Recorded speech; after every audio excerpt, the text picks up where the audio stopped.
Bom dia, meus amigos, muito bom dia.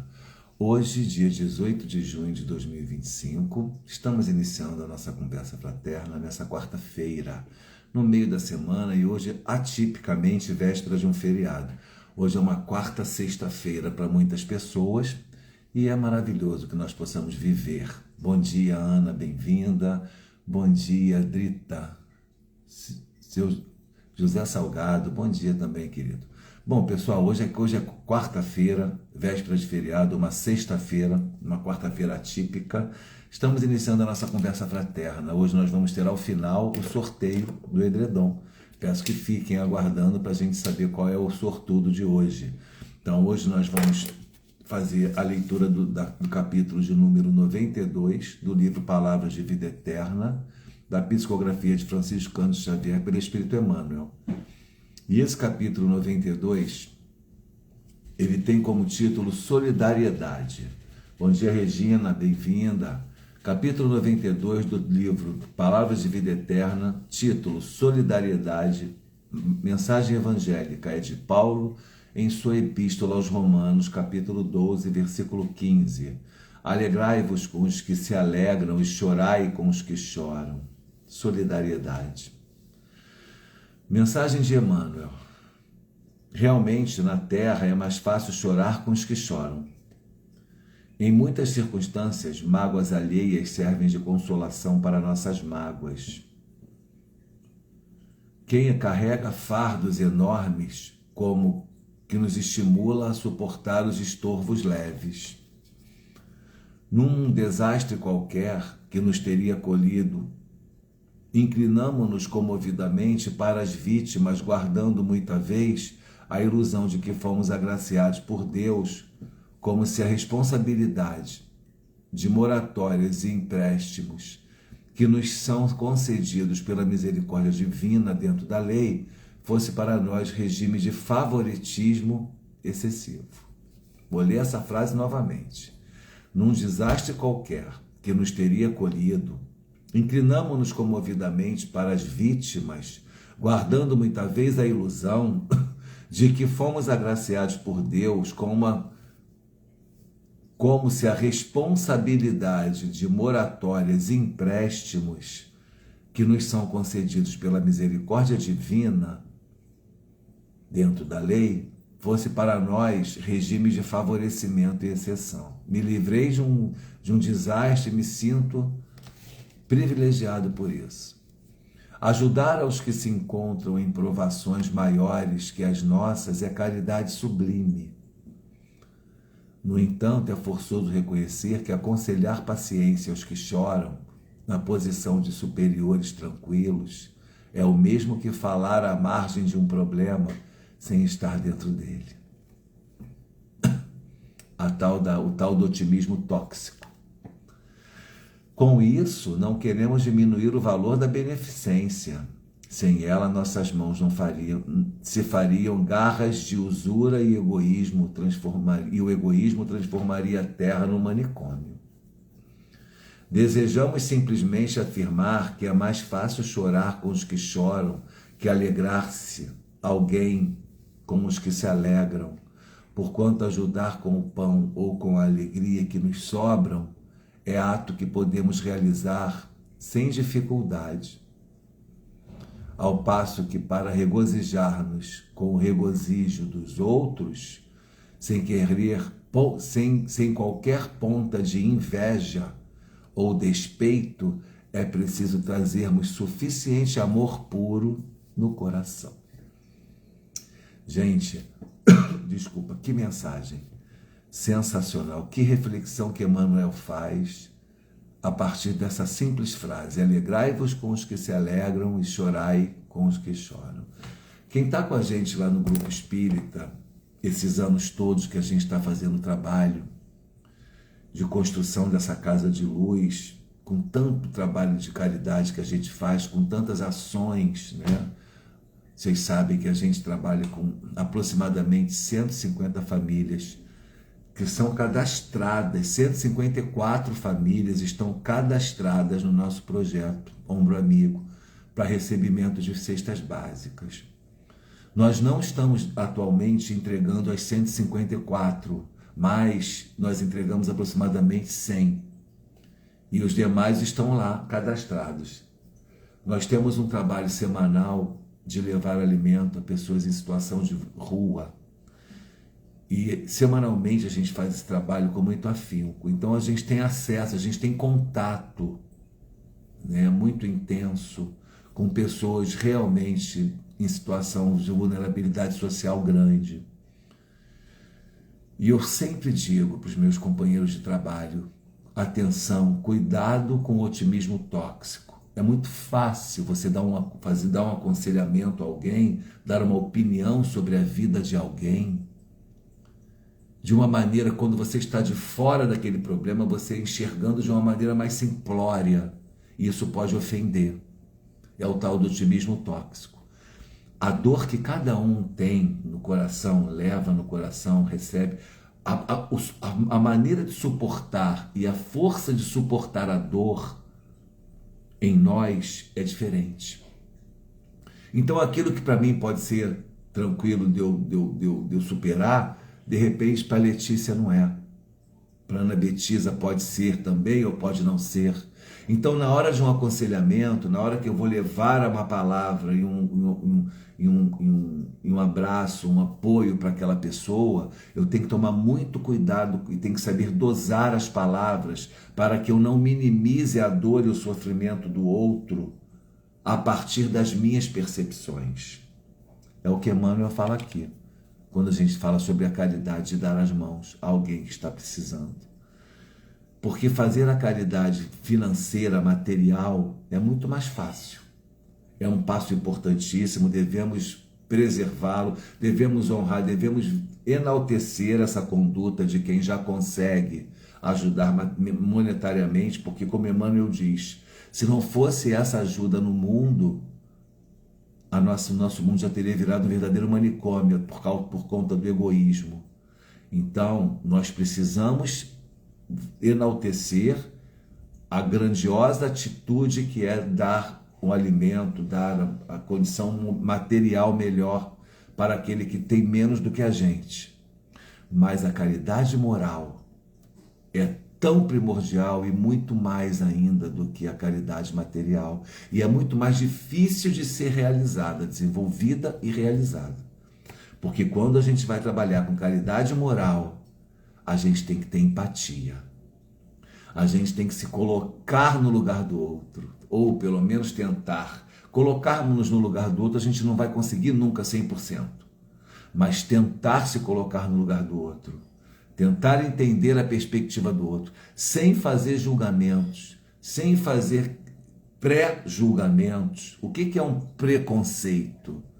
O preconceito é um pré-conceito, é você pré-conceituar alguma coisa ou alguém a partir de algo que você não se aprofundou. Então, eu vou dar um exemplo bem comum, que já aconteceu muito na nossa casa também. Chega lá a mãezinha com 6 filhos e grávida do 7º. A primeira coisa que as trabalhadoras, principalmente as mulheres, é olhar para aquela criatura e ficar horrorizada com aquela coisa. Como é que pode ter 6 filhos e ainda já está grávida do 7º? Realmente, aos seus olhos, pelo seu prisma, de acordo com os seus conhecimentos, com o seu entendimento da vida, com a sua capacidade de percepção, isso é um absurdo. Mas para aquela pessoa não é, é uma realidade. De repente ela foi estuprada pelo próprio marido. Quantas histórias a gente não ouve de mães que dizem, de mulheres que chegam lá e dizem, eu digo, mas minha filha, por que você não fez a ligadura na última gestação? Ah, seu Alexandre, o hospital não quis fazer. Eles disseram para mim que não poderiam fazer a cirurgia de cesariana porque era parto normal. E mandaram eu ir 3 meses depois, botar o DIU, enfim, uma coisa ou outra. E aí, quando eu fui fazer o DIU, eu estava grávida de novo. Mas minha filha, como é? Ué, meu marido exige. Se eu não fizer, ele me bate.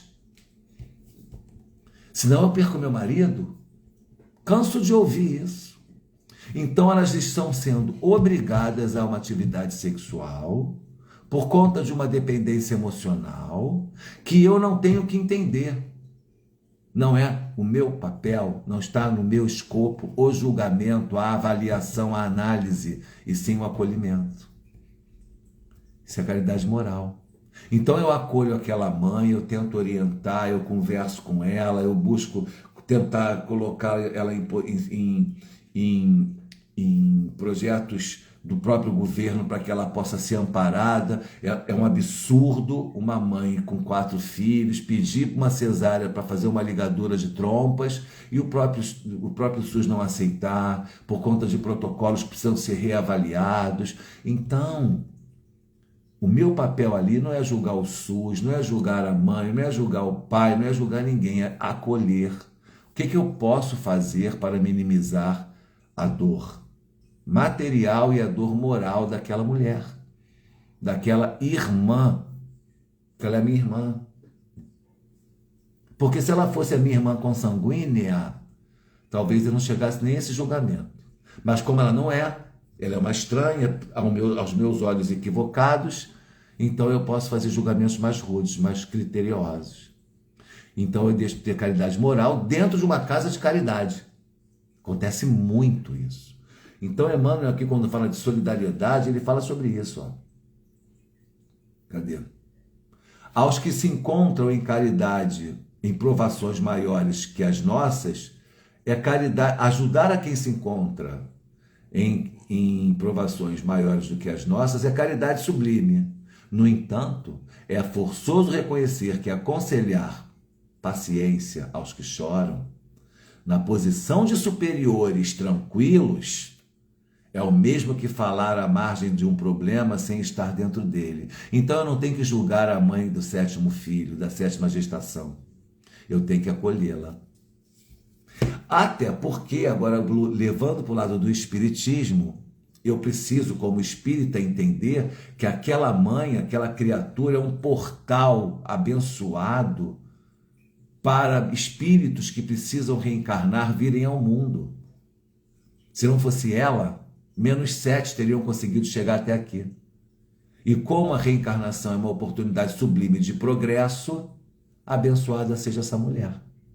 Se eu posso ajudar, diminuindo-lhe a dor e o sofrimento, a fome, cadê o pai? Não me interessa. Cadê o pai? O que me interessa é que eu tenho condições, a partir da nossa colaboração, da nossa união, eu tenho condições de entregar uma cesta básica para essa mãe. E é isso que eu vou fazer. É isso que Jesus espera de mim. É isso que o patrono desta casa espera de mim, Francisco de Assis. Bem-aventurados os pobres que me dão a oportunidade de fazer caridade. Com isso, não queremos diminuir o valor da beneficência. Sem ela, nossas mãos se fariam garras de usura e o egoísmo transformaria a terra no manicômio. Palavras de Emmanuel. Desejamos simplesmente afirmar que é mais fácil chorar com os que choram que alegrar-se com quem se alegra. Aqui agora Emmanuel já sai da caridade e vai para o meu ambiente moral, me dizendo assim: é mais fácil chorar com quem chora do que alegrar-se com quem não se alegra, porquanto ajudar com o pão ou com a alegria que nos sobram é ato que podemos realizar sem dificuldade. Está sobrando. Está sobrando, eu estou dando. Eu escutei uma frase do meu irmão, numa situação particular, que eu não vou botar aqui. Meu irmão mais novo, hein? 15 anos mais novo do que eu, 20. Ele chegou para mim e falou assim: eu preciso ajudar. O momento não está confortável para ajudar. Mas também, se a gente só ajuda quando está tudo bem, o mérito não é maior. O maior mérito é aquele que quando a gente faz no momento que não está confortável para a gente. Aí a gente mostra realmente a vontade de querer ajudar. E é verdade, quando está tudo tranquilo. Olha o que Emmanuel fala aqui. Ajudar com o pão ou com a alegria que nos sobram é ato que podemos realizar sem dificuldade. Ao passo que, ao regozijarmos-nos com o regozijo dos outros, sem qualquer ponta de inveja ou despeito, é preciso trazermos suficiente amor puro no coração. Então, eu estou com aquela situação, eu estou ajudando aquela pessoa que tem mais do que eu estou torcendo pelo meu irmão, pela minha irmã, pelo meu companheiro, pelo meu amigo, pela minha amiga que está alcançando um grande propósito na vida, passou numa prova fantástica de algo que ele queria fazer, arrumou aquele emprego sensacional que é muito melhor do que o meu. Mas ele precisa do meu apoio agora, ele está passando por uma dificuldade grande, ele está se separando de um casamento, ele está tão bem aqui, mas nesse lado aqui não está, eu tenho que acolher sem julgar, eu tenho que aplaudir as vitórias sem uma pontinha de inveja ou de despeito. É isso que a gente tem que pensar, porque a gente pode escorregar nessa casca de banana quando a gente está diante das circunstâncias da vida. Por isso que ainda há tanta confusão, inclusive entre familiares. Quem é que não vê muitas famílias se reunindo no Natal para mostrar os feitos, as grandiosidades daquele ano, dos filhos, o carro novo que comprou, o apartamento que trocou, as coisas efêmeras, as coisas temporárias que a gente conquista, esquecendo dos grandes valores que são os valores da alma, do coração. Qual é a maior conquista de uma pessoa? É a amizade, é o amor, é a compreensão, é o perdão, são os valores que a gente precisa alcançar. Claro que o material também é importante, afinal de contas, eu não saio de casa hoje se eu não tiver dinheiro. Eu vou ter que pegar o metrô, vou ter que ligar meu carro, já estou gastando dinheiro, eu vou ter que caminhar até lá embaixo. Foi o sapato que eu comprei para poder calçar o meu pé, então eu tenho que ter dinheiro para tudo, estar aqui agora conversando com vocês, eu tenho que ter dinheiro, eu paguei a conta do telefone. Senão eu não teria sinal. É claro que sim, mas eu estou falando também sobre outro aspecto da vida. O que eu preciso conquistar hoje, além do dinheiro? Virtudes, alimentar as amizades, regar as plantinhas do amor, daqueles que estão à minha volta, plantar a semente da caridade, a semente da compaixão, a semente da empatia no mundo afora, de acordo com a minha caminhada. E assim eu estou construindo junto comigo um mundo melhor. Meus amigos, não é fácil, a coisa não é simples, e nós precisamos ter a compreensão de que é importante refletir sobre tudo isso que falamos o tempo todo, porque nós podemos cair em esparrelas.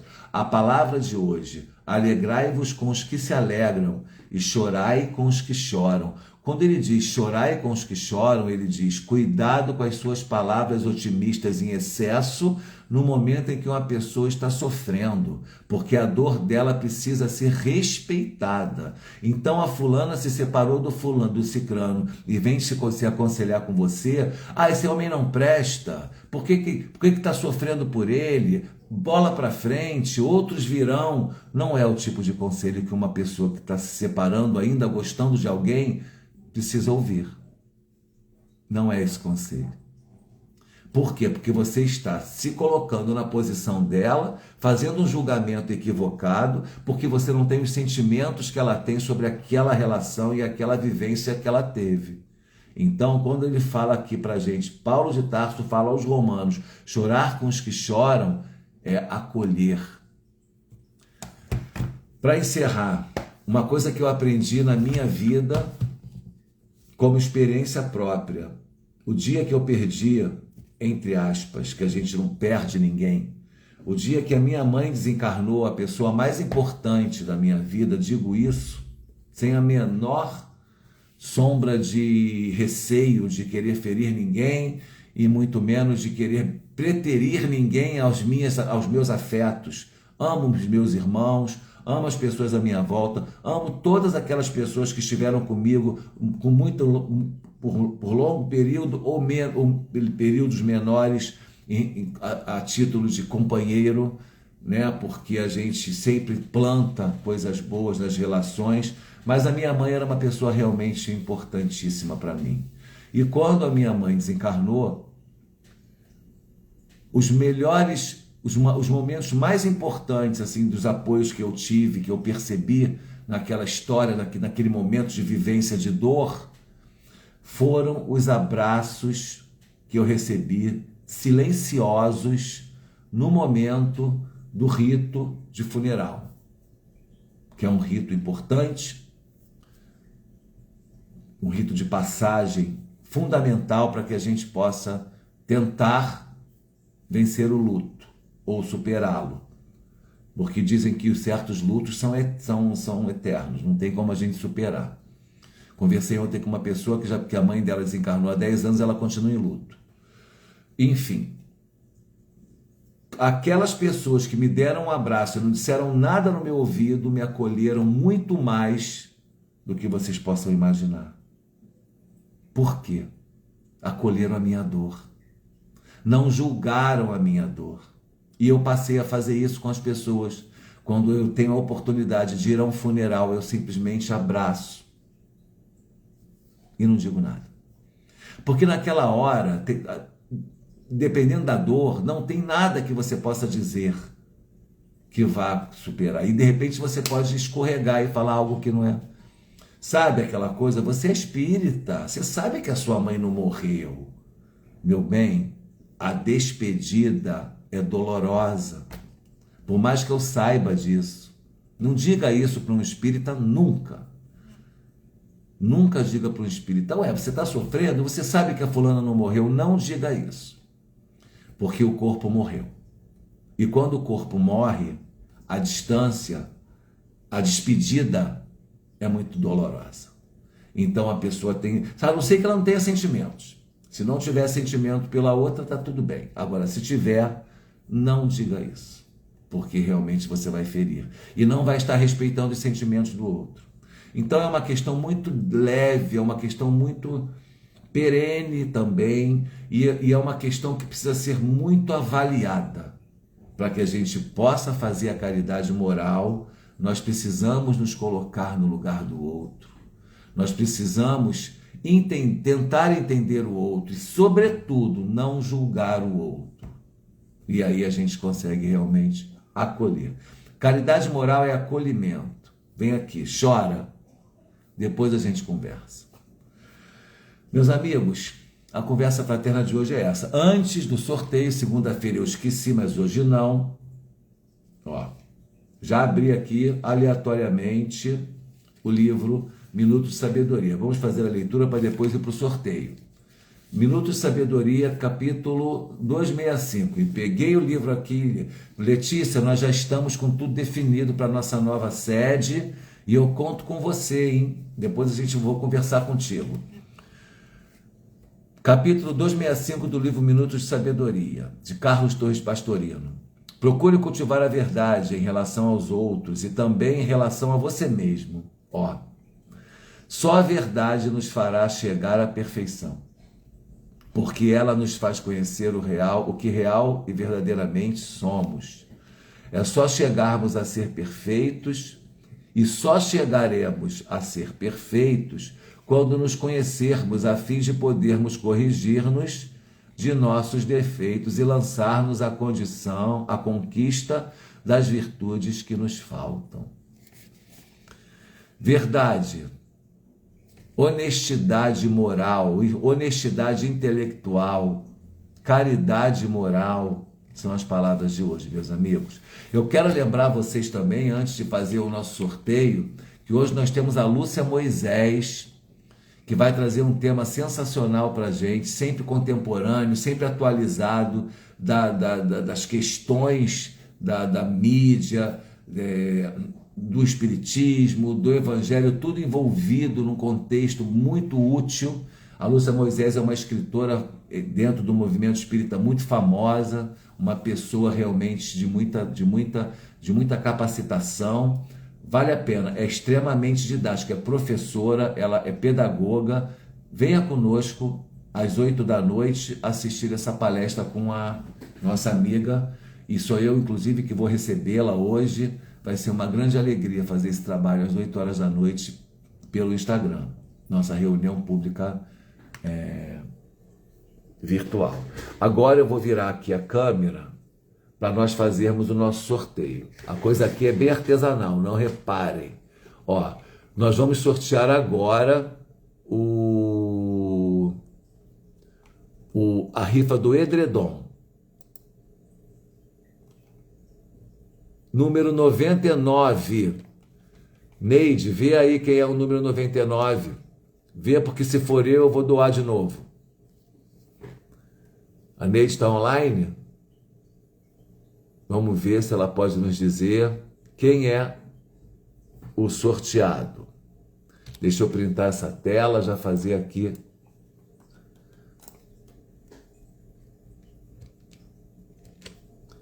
Meidoca.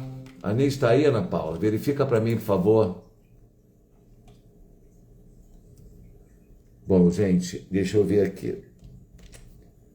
Eu não sei, infelizmente eu não estou conseguindo, não posso ficar esperando, porque fica muito desgastante para quem está aqui. Neide, você pode nos dizer depois, então, quem é o sorteado? Eu preciso encerrar a conversa fraterna. Ah, é a Rosa. A Rosa está online também. Parabéns, Rosa. Muito bom. Aí, você ganhou o sorteio. Foi a nossa querida amiga Rosa. Então, depois a gente dá o jeitinho de levar para ela. Muito obrigado a todos vocês. O edredom é lindo. Você vai adorar, Rosa. Parabéns. Um beijo no coração mesmo. A Rosa merece. A Rosa é uma grande colaboradora do GEF.